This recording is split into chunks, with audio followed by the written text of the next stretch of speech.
క్రీస్తునందు ప్రియ దేవుని పిల్లారా, ఈరోజు దేవుని యొక్క వాక్యం క్రీస్తు ఎవరు అనేక సందేశాన్ని మనం ఈ రోజున వింటున్నాం.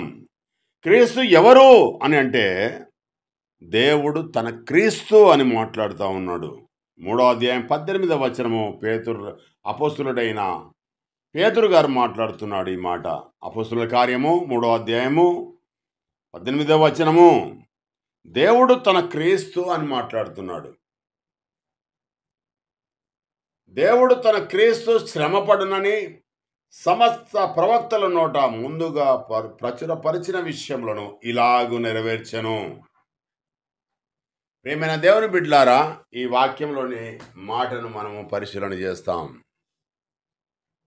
యేసుక్రీస్తు ప్రభు జగత్తు పునాది వేయబడక మునుపే సర్వ మానవాళి పాపం చేస్తారు. ఆ పాపం మూలంగా ఒక పరిశుద్ధుడు మరణం కావాలి, అతని యొక్క రక్తం చిందించాలి అనేక విషయాన్ని జగత్తు పునాది వేయబడక మునిపే దేవుడు నిర్ణయించాడు, దేవుని యొక్క గొర్రె పిల్లను. కనుక తగిన కాలమందు దేవుడు రక్షకుణ్ణి బెత్లెహేములో పుట్టించి యెరూషలేములో సువార్త ప్రకటించి యెరూషలేములో అతడు తన రక్తాన్ని, తన ప్రాణాన్ని పెట్టవలసిన అవసరత దేవుని యొక్క చిత్తంలో ఉన్నది.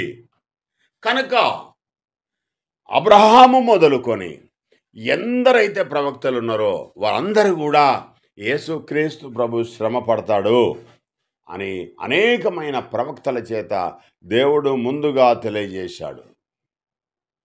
కనుక ఎవరైతే యేసుక్రీస్తు ప్రభు దేవునితో సమానంగా అని ఎవడైతే అంటున్నాడో వాడు బైబిల్కి విరుద్ధంగా మాట్లాడుతున్నాడు. దేవుడు జీవాధిపతిగా యేసుక్రీస్తును నియమించాడు తప్ప దేవుడు యేసుక్రీస్తును తన ఆత్మ చేత అభిషేకించాడు, కొలతలేని ఆత్మను ఉంచాడు, సర్వ మానవాళి కొరకు రక్షణగా నియమించాడు.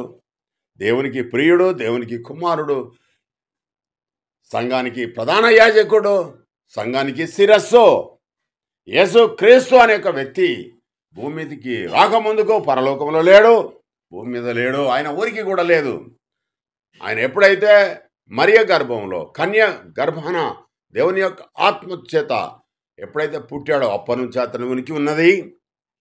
సమస్త ప్రవక్తల నోట ఆల్రెడీ అంతకు ముందుకి దేవుడు తెలియజేశాడు. ఆ తెలియజేసిన మాట ప్రకారంగా దేవుడు యేసుక్రీస్తు ప్రభును జీవాధిపతిగా, జీవానికి అధిపతిగా దేవుడు నియమించాడు తప్ప ఆయన దేవుని స్థానంలో లేడు, దేవునితో సమానంగా లేడు. పుట్టక ముందు కూడా పరలోకంలో లేడు, భూమి మీద కూడా లేడు, ఆయన ఉనికి లేదు. కావలసింది ఏంటంటే దేవుని యొక్క భవిష్యత్ జ్ఞానంలో ఉన్నాడు.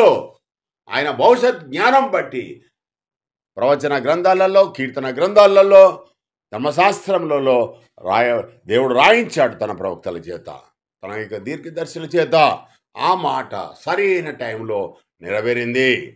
దేవుడు యేసుక్రీస్తు ప్రభు చేసిన త్యాగానికి బదులుగా అతనికి మహిమనిచ్చి అతన్ని హెచ్చించి తన కుడి పార్శ్వమున కూర్చుండబెట్టుకున్నాడు.